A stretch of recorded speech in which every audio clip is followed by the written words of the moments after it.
Nos encontramos en la conferencia de Emilio Villalba, donde se trata el legado musical de Al-Ándalus, su origen y evolución de los instrumentos musicales andaluces. Muchas gracias, Emilio, por concedernos una entrevista. ¿Cómo surge esta conferencia, concierto? ¿Cómo surge esa idea?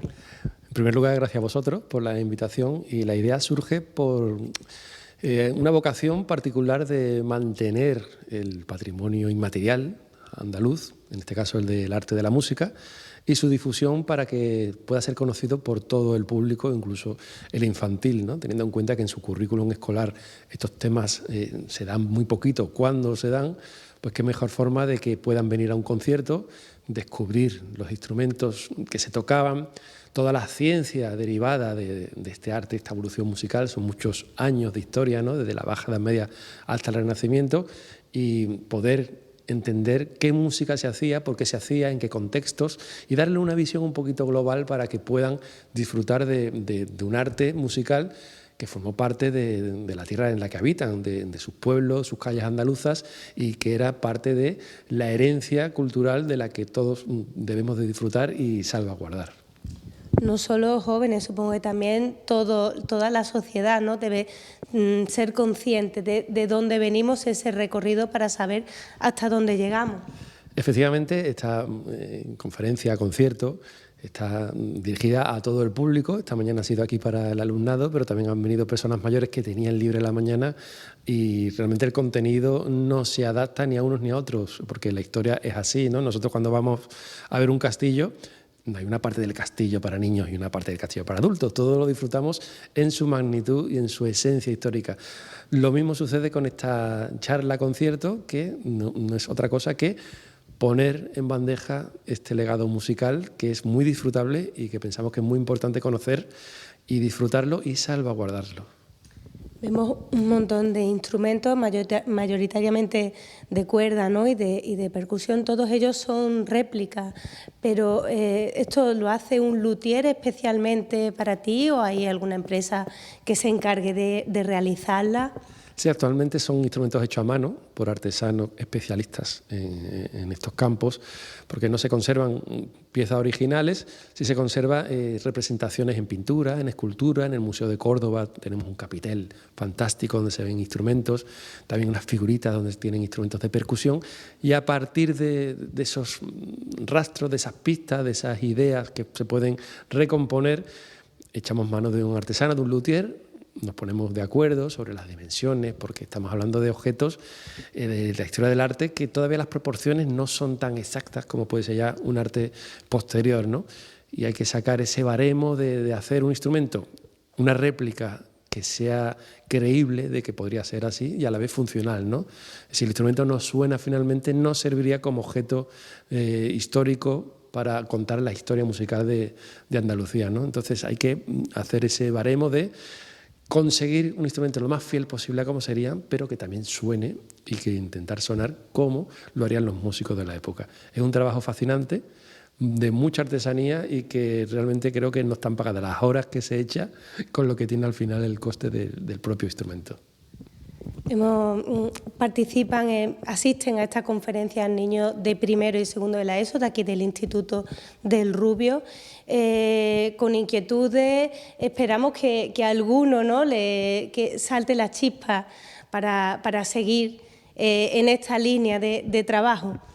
No solamente que salte la chispa, que se acerquen a la música antigua, sino también despertar el interés en ir a un concierto, que también es bueno, y descubrir la música de una forma distinta a la que a veces están acostumbrados, ¿no? Que es un auditorio, un gran escenario, todo un sistema de iluminación, de microfonía, pero aquí hay una autenticidad de que no hay nada entre medio, entre el oyente y el músico, solamente está el aire y lo que el músico pueda transmitir, que también es la esencia de cómo se hacía esta música.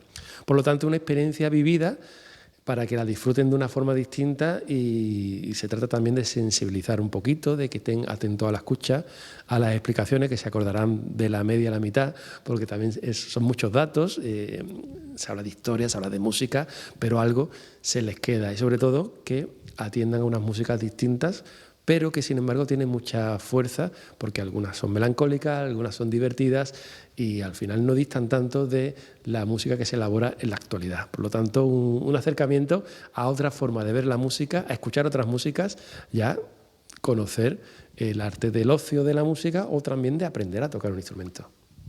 Pues muchísimas gracias, Emilio, por atendernos un momentito, y a continuación pues les vamos a dejar a todo el mundo de la conferencia concierto que ha realizado para que puedan disfrutar todos de ello.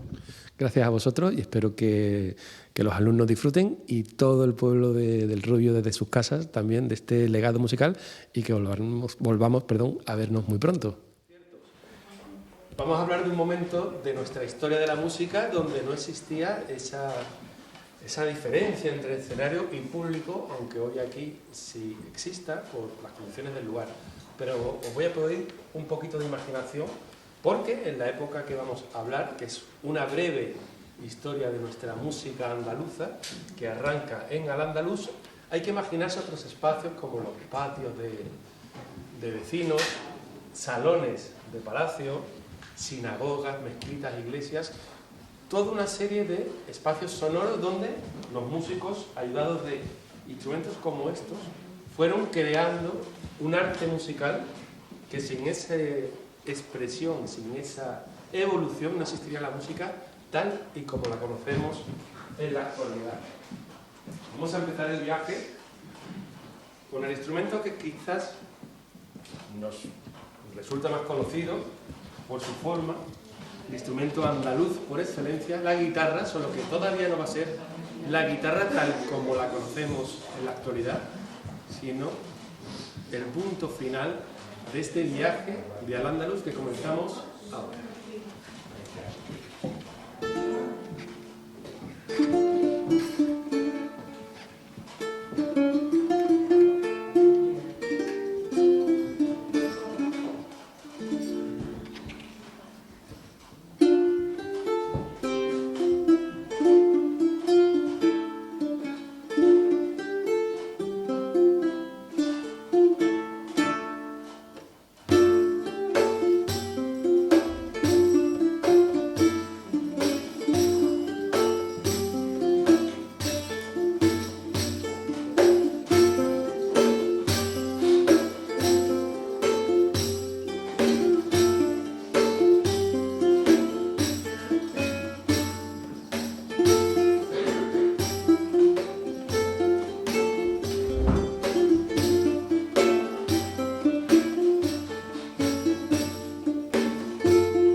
Llegaremos hasta el final del viaje, pero antes hay que contar un poco de qué era Al-Ándalus.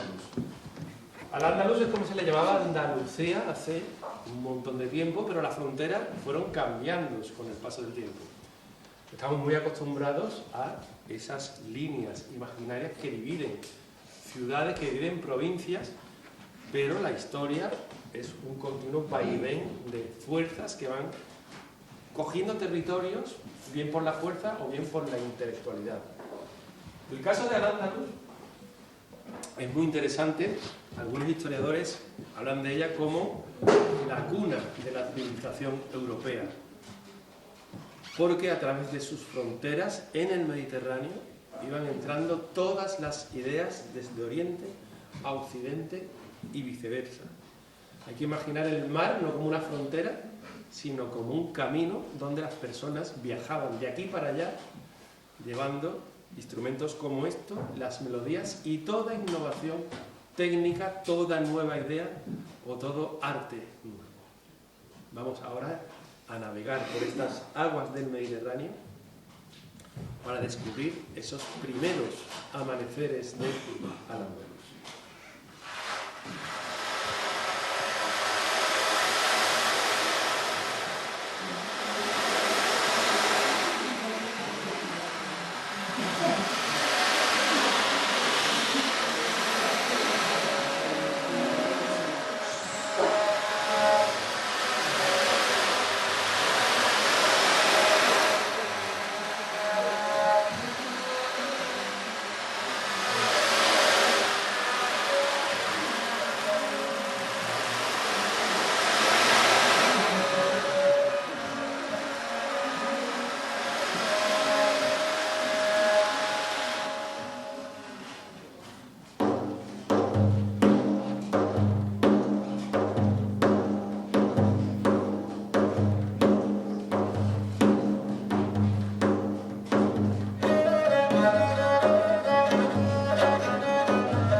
Recordar al violín o las violas, que es de la familia de la cuerda frotada, llevaba por nombre rabab.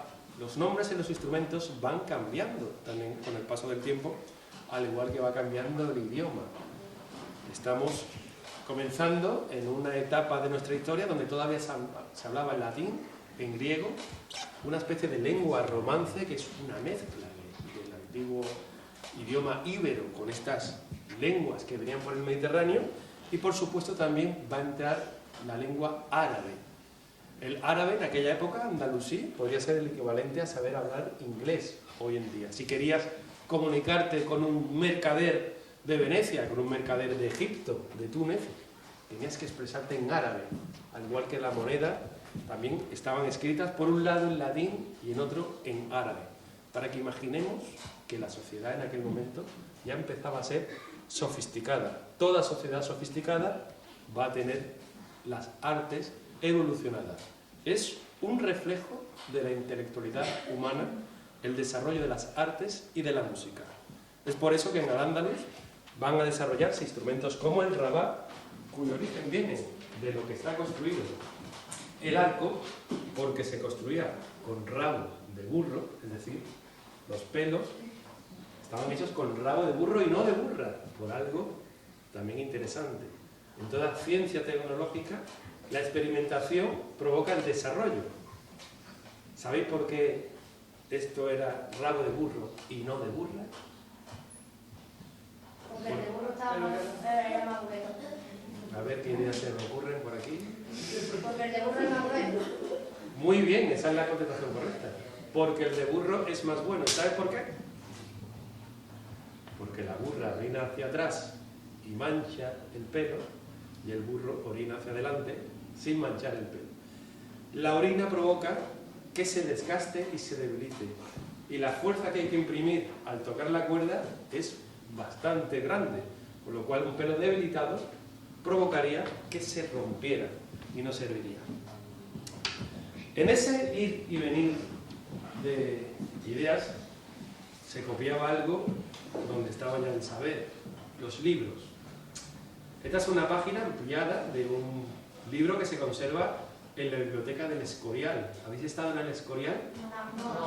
Está en Madrid, un palacio enorme que fue el palacio de Carlos V. En sus bibliotecas se conservan una amplia variedad de esos libros que se copiaban en aquel entonces, y en ellos aparecen representados en diversas ocasiones músicos tocando instrumentos musicales. Esto es una página de una de estas Biblias antiguas y, como podéis ver, hay un músico tocando un cuerno, otro, y en el centro uno tocando un instrumento que nos recordará a la guitarra, pero no tiene su forma todavía. Es ovalado, blanquecino.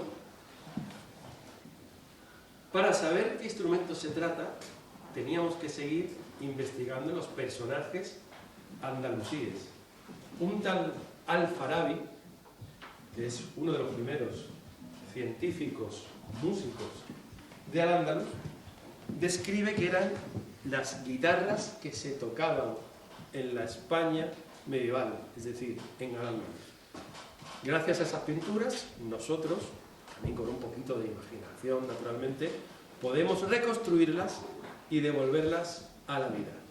Esto sería el origen de nuestra guitarra, cuando la estética artística todavía las ideaba y las imaginaba construidas de una sola pieza, con esta forma oval y cerradas con tapa de piel. Vamos a hacer una pieza de un colectivo que también es fundamental en la historia de Al-Ándalus, que son los sefardíes, y escribían música para sus festividades. Como se está acercando el fin de semana, esta música era para la fiesta del Shabbat.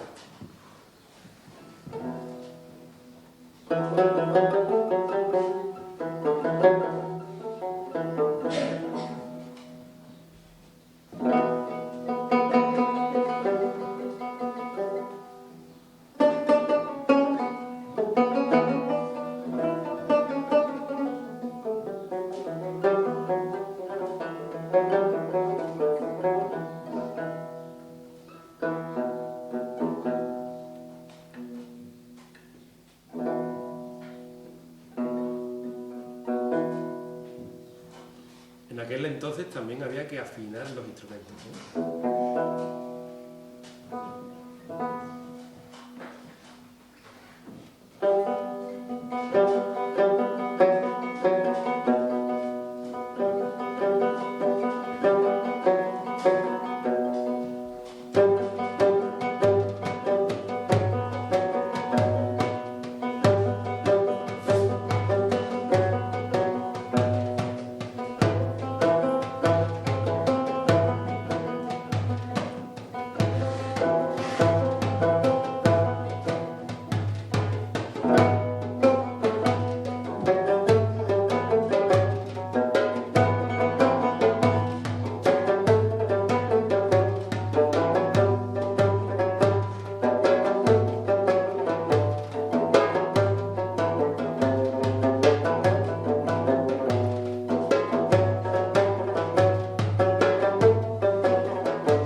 escribía en su tratado de la música Al-Farabi, que por cierto su libro también sigue conservándose, escrito en árabe, en el monasterio del Escorial, y sigue sin traducir.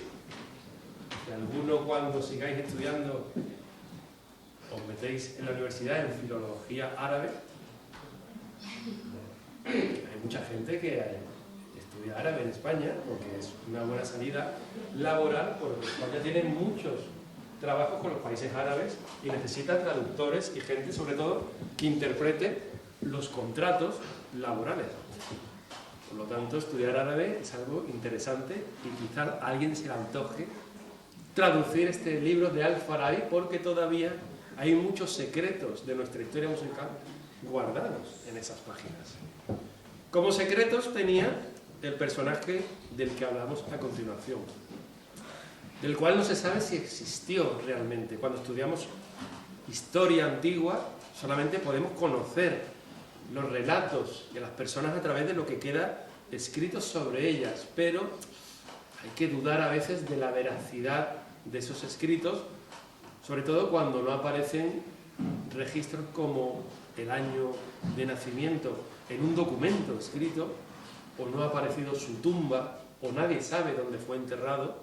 Y es el caso de Ziryat, un personaje que viene a España, al Andaluz, allá por el año 800, del cual hay mucho escrito sobre él, pero muy pocos datos reales para poder saber si existió o no.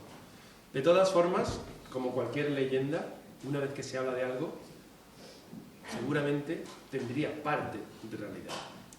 Este músico, llamado Ziryat, se le atribuye la innovación del paso intermedio entre los antiguos instrumentos musicales, que se construían de una sola pieza de madera y se cerraban con piel, a construirlos con diversas placas, piezas de madera, y a cerrarse ya también con una tapa armónica de madera. Esta innovación técnica provocaba que el instrumento fuera mucho más ligero y a tener más sonido y más controlado, porque la madera se puede estar lijando y limando hasta el grosor que queramos. Fijaos lo fina que es la tapa, que es apenas 1 milímetro, y con ello podemos conseguir que el sonido se distribuya con más nitidez y con más control. Esto hizo este músico en la corte de Bagdad, desafiando a su maestro, que tenía instrumentos más arcaicos, y él consiguió un trabajo mejor, y el califa quiso despedir al músico de la corte, que amenaza de muerte a Ziryat por haberle quitado el trabajo, y Ziryat tiene que huir. Eso nos cuenta la leyenda. Él llega hasta Córdoba, cruzando todo el Mediterráneo, y allí en Córdoba funda la primera escuela de música donde se podía aprender a tocar este instrumento que se llama laúd, que viene del árabe la madera o la rama. Vamos a imaginar ese viaje atropellado de Ziryat cruzando todo el Mediterráneo como alma que lleva el diablo, escapando de la segura muerte que le esperaba a manos de su malvado maestro en Bagdad.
siriap, como le llaman en algunos lugares.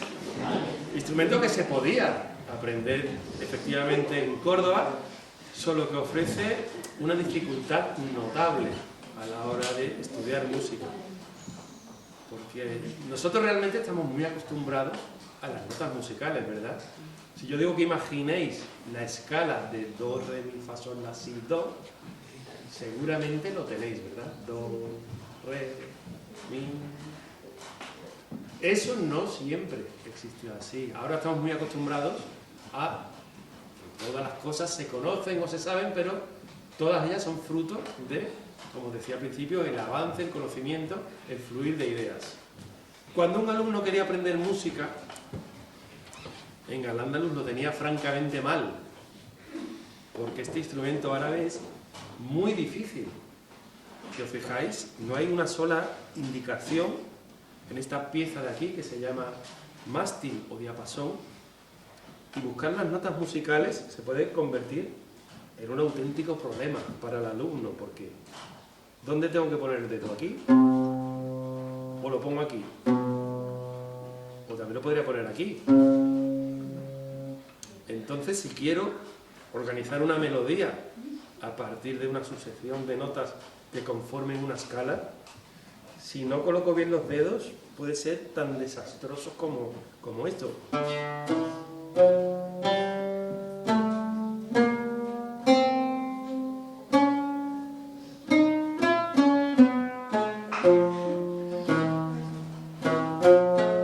Probablemente me echaran inmediatamente de la escuela, ¿verdad? Incluso de mi casa, si me escuchara mis padres o el que me hubiera comprado el laúd diciendo: este niño no aprende absolutamente nada. El problema de fijar las notas musicales era algo que ya durante toda la antigüedad se planteaba un reto. Ya en la antigua Grecia, Pitágoras intentó definir cómo debían ser las notas musicales. Y lo que se hacía en la Edad Media, que os contaba al principio, que era copiar libros, ¿verdad? Ante ese problema se fueron a la antigüedad, a esos pueblos mediterráneos, a buscar esa información para intentar afinar los instrumentos de una forma que fuera armoniosa. Y encontraron en esos antiguos libros que, dividiendo una cuerda por distintas secciones, que se les llama una quinta, una cuarta, una tercera, una segunda, se conseguía tener una escala musical agradable para el oído. Eso es lo que los griegos llamaban sinfonía, que significa consonancia, a diferencia de lo disonante, lo que estaba haciendo yo con el laúd, que sonaba a rayos. Esas divisiones armónicas se traspasaron a un instrumento que era mitad científico, mitad educativo. Esta es la sinfonía, esa palabra que significa las consonancias. Esto no se inventó de un día para otro, ¿eh? Esto es el fruto de los músicos que vivían en los monasterios. En este caso, tenemos que meternos dentro de las universidades antiguas, que eran iglesias, monasterios, donde estaban los libros y donde estaba el saber y la experimentación. Se les ocurre instalar una rueda a modo de arco. La rueda, al girar como la rueda de una noria y frotar una cuerda, iba a provocar un sonido estable. A partir de esa estabilidad podíamos intentar identificar dónde iban a estar las notas.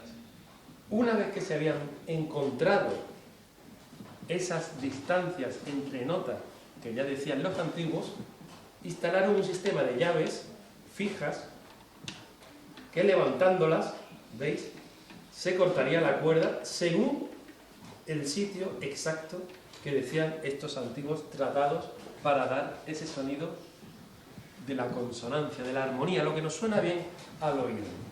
Que curiosamente esas divisiones corresponden a las medidas del cuerpo humano.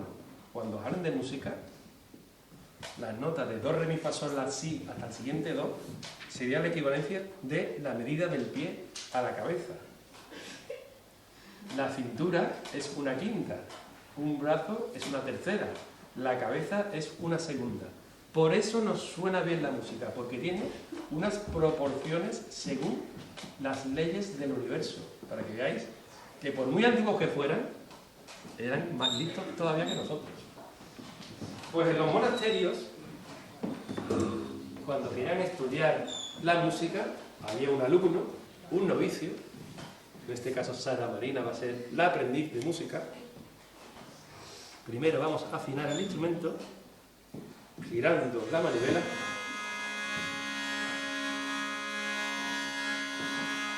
Ya tenemos la nota estable. A partir de aquí podemos construir las melodías.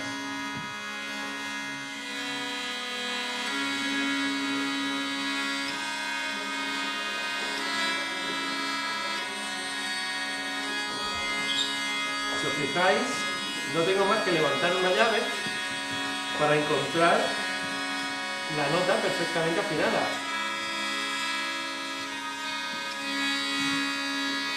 Así el alumno podía ir aprendiendo, por imitación a lo que hacía su maestro, esas distancias entre notas.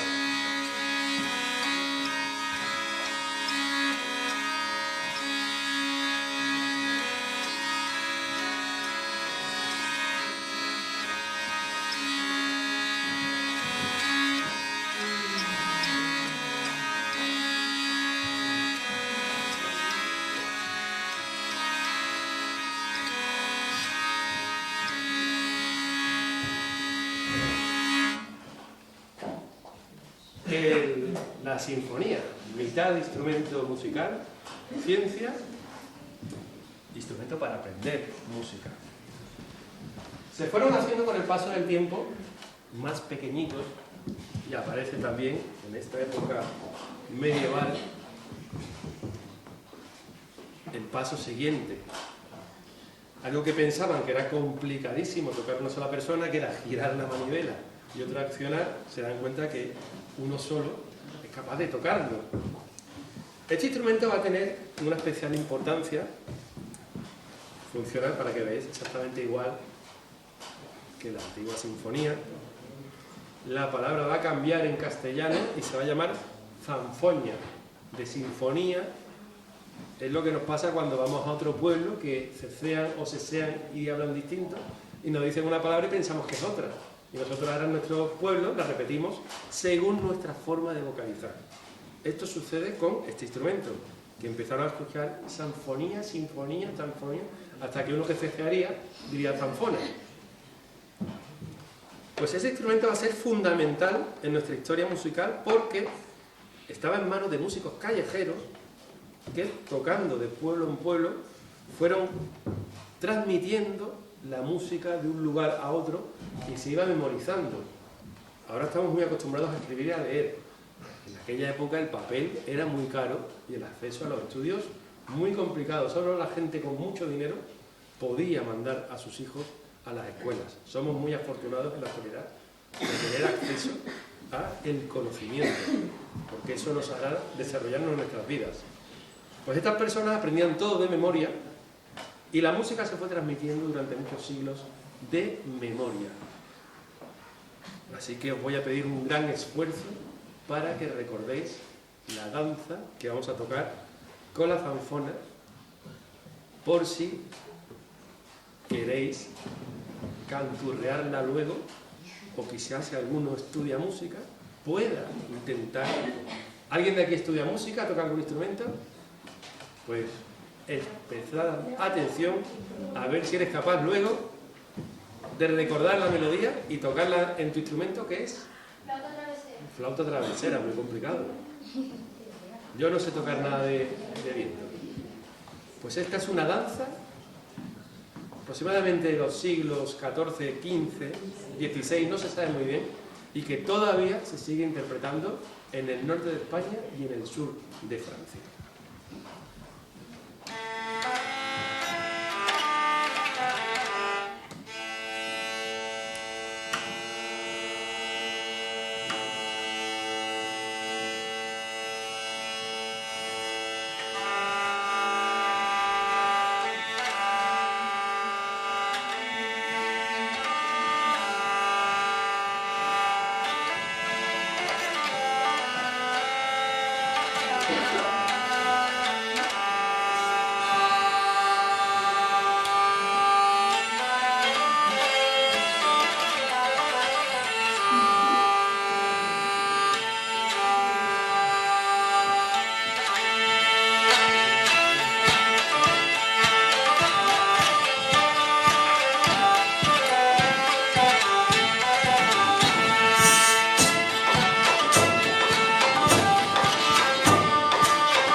al músico que tocaba en la plaza, tocando la zanfona, y seguramente le echaran dinero, que no veo que se ocurra aquí. No tenéis dinero, qué casualidad que nadie tiene dinero.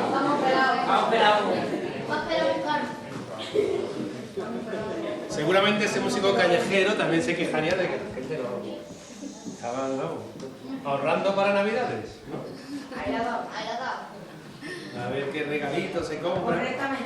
Pues de regalos estamos hablando, porque la música en estas fiestas aparecen algunos regalos como discos o libros de música, a veces instrumentos, que sean pequeñitos, y hay relatos del siglo XIII donde un instrumento como este es regalado al rey que gobernaba en la Sevilla del siglo XIII. Nada más y nada menos que Alfonso el Sabio, que por cierto también hay algunos libros escritos suyos que se conservan en... Exactamente, en el Escorial también se conserva, para que veáis qué montón de libros. El que quiera estudiar la Edad Media ya sabe lo que tiene que hacer, ir al Escorial. No en invierno, que está nevado, bueno, si te gusta la nieve y el frío, sí. Pues en una de esas músicas que se escribieron en la corte del rey sabio, entre canciones de milagros, canciones de amor, hay una que cuenta que el rey, como era un gran amante de la música, le regalaron un instrumento como este, que es donde va a aparecer por primera vez en la historia la palabra guitarra escrita en un texto. En este caso no está todavía con G, sino con C, porque, como os decía, el idioma va cambiando con el paso del tiempo.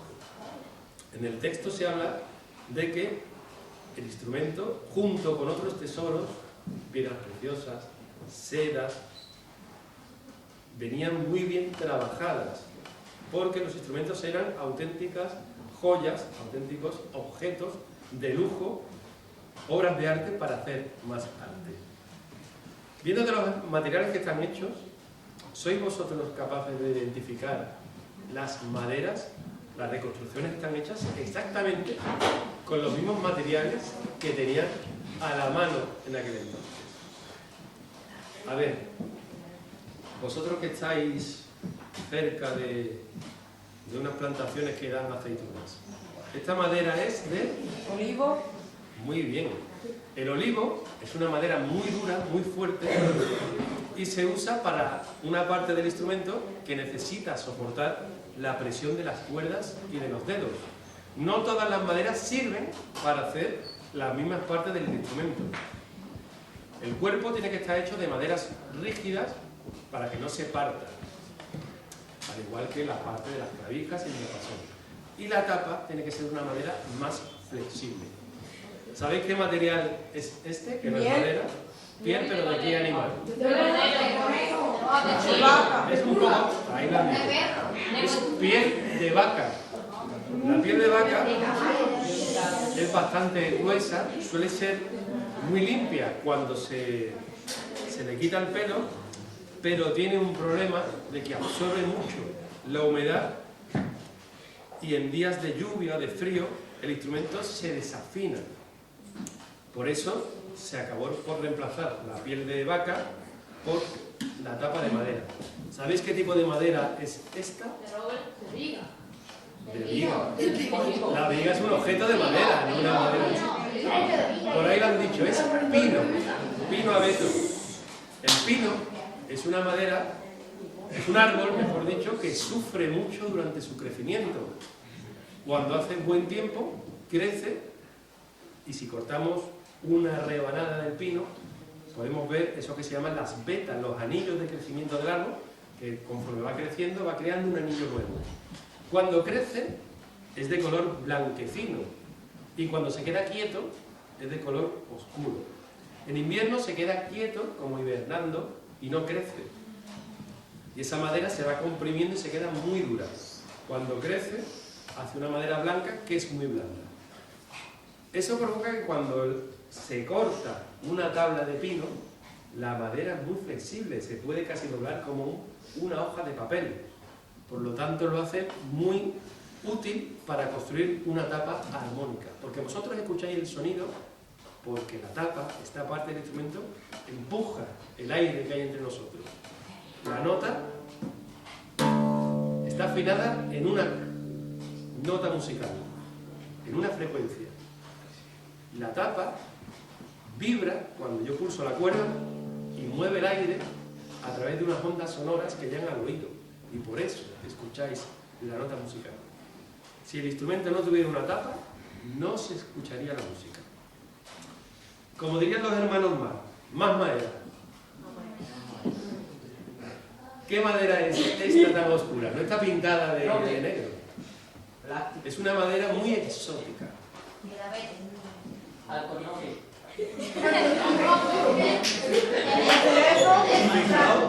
Fijaos que sabemos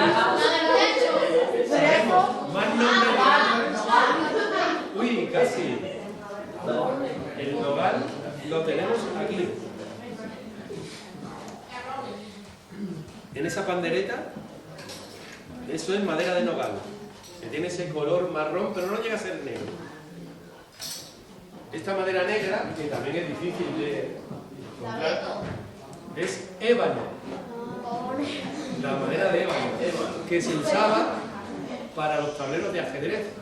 Las fichas negras y las placas negras son de esta madera, que es muy curiosa porque no estamos acostumbrados a que un árbol se corte y que por dentro sea completamente negro, ¿verdad? La corteza suele ser oscura y el interior blanco. Pero en otros países, como en África, crece esta madera, en Etiopía, que es muy buena para las partes duras del instrumento. A ver, una madera de un árbol que crece en los cementerios, mejor dicho, se planta en los cementerios. Por ahí le han dicho. Algarrobo. No. Díselo fuerte a tu compañero. Díselo fuerte, ¿no se ha enterado? No, el pino no. Por ahí le han dicho el ciprés. El ciprés es un árbol que crece muy alto, pero no se pueden sacar tablas muy grandes. Es por eso que las guitarras se tienen que hacer pegando distintas tablas de ciprés para conseguir cerrar la caja armónica del instrumento. Una madera que también se planta en los pueblos y las ciudades es un árbol Naranjo. de una madera muy blanca. Eucalipto. Crece muy rápido, por eso en las ciudades lo plantan en las calles, porque van a dar sombra. Limón. Naranjo. La morera es esta madera, que por ahí lo han dicho, morera. Esto es madera de tilo. Tilo. El tilo es un árbol poco conocido, pero sin embargo están todas las ciudades del país, porque crece muy rápido y provoca un tronco muy gordo que se puede conseguir la madera. ¿Y sabéis una curiosidad? Antes de seguir con la próxima pieza de lo que ya es una guitarra, ¿cuándo hay que cortar el árbol para hacer? En invierno. Muy bien, en invierno. Se suelen cortar en la mengua de enero, como dicen los madereros, porque en ese momento el árbol está quieto en su crecimiento y toda la savia, todo el jugo que tiene dentro, donde lleva los nutrientes, se queda en la raíz. Y en los bosques los árboles están conectados entre sí por las raíces. Por lo tanto, esos nutrientes los va a absorber los árboles contiguos y no se va a perder ese material. Y el árbol está seco por dentro. Por lo tanto, es más fácil poder construir cualquier cosa con esa madera, que no se va a agrietar ni se va a rajar y va a estar mucho más seca. Pues vamos a seguir el concierto, ya falta muy poquito para ese viaje final, viendo cómo Alfonso X el Sabio tocaría una pieza titulada La Morita con su cítola recién regalada.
casi estamos completando este viaje a través de la música, que no debemos olvidar que esto forma parte de nuestro patrimonio artístico. Al igual que estamos en ciudades cercanas aquí, monumentales, como pueden ser Osuna, o Écija, o Estepa, o tenéis aquí cerca los yacimientos arqueológicos de Herrera.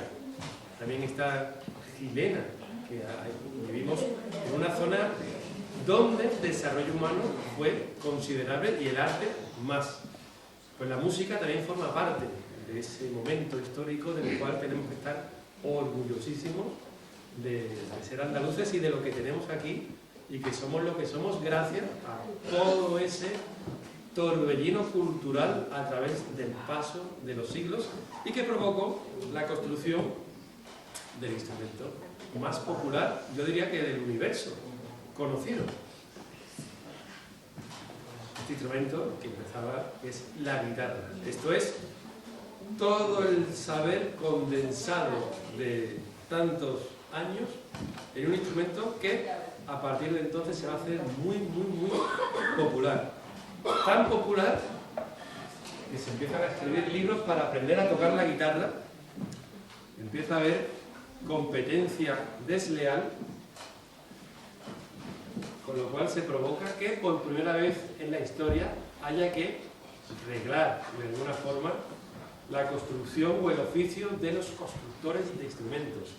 Vivíamos en un periodo, ya estamos hablando del final de Al-Ándalus, que ya se empieza a llamar Andalucía, y en esta tierra todavía convivían personas con diferentes costumbres, con diferentes credos, con diferentes formas de estar en el mundo, como eran los cristianos, los musulmanes o los judíos. Cada cual celebraba las fiestas en días distintos, cobraba sueldos distintos y hacía las cosas de forma distinta.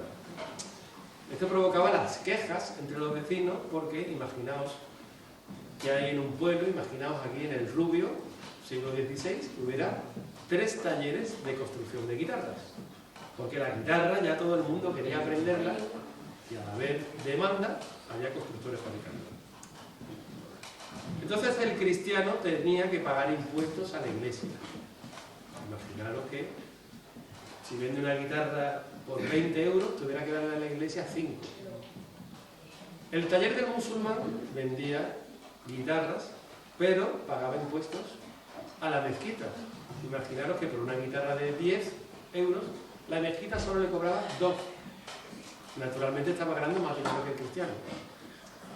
Y el judío, por una gracia, porque como prestaba dinero, podía vender la guitarra a 10 euros, pero si el comprador no tenía dinero, decía, yo te lo presto y tú me lo devuelves con tranquilidad el año que viene.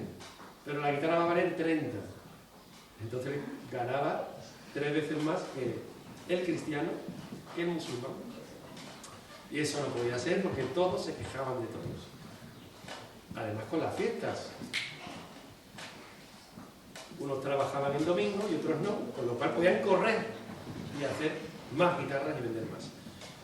Las autoridades se dan cuenta que esto no puede ser y se hacen unas reglas que por primera vez en el 1520, para que veáis la modernidad de nuestra tierra andaluza, que es el primer sitio de la historia de la humanidad donde se hacen las disposiciones de los exámenes de los constructores de instrumentos, que tenían que hacer todas las guitarras exactamente iguales, con el mismo precio, y aquí está indicado lo que tenían que hacer en el examen.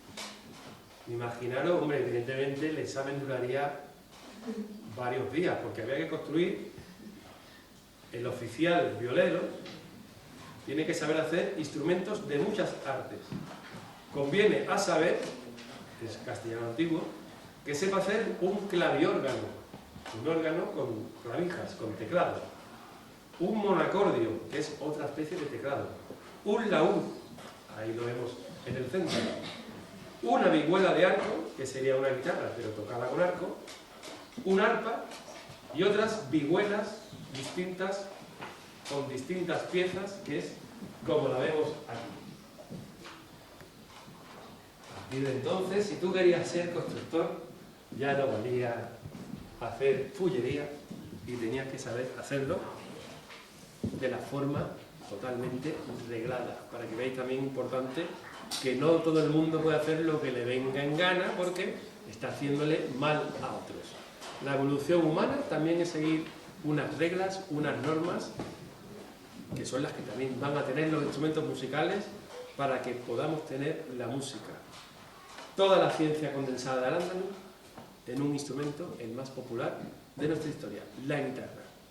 Vamos a despedir este didáctico, esta charla, este concierto, como queráis llamarlo, con una pieza, un estilo de pieza que se hacen muy populares en aquel entonces, que aparecen reflejados en los primeros libros para aprender música, que se llaman canarios y que curiosamente es el origen de nuestro baile de las ferias, que se llama... ¿Cómo se llama el baile de la feria? Sevillano. Sevillano.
Tocando el rig, la pandereta, el pandero oceánico, la darbuka, instrumentos de percusión que no eran los protagonistas en esta muestra, pero indispensables para darle fuerza a estas músicas, la gran Sara Marina.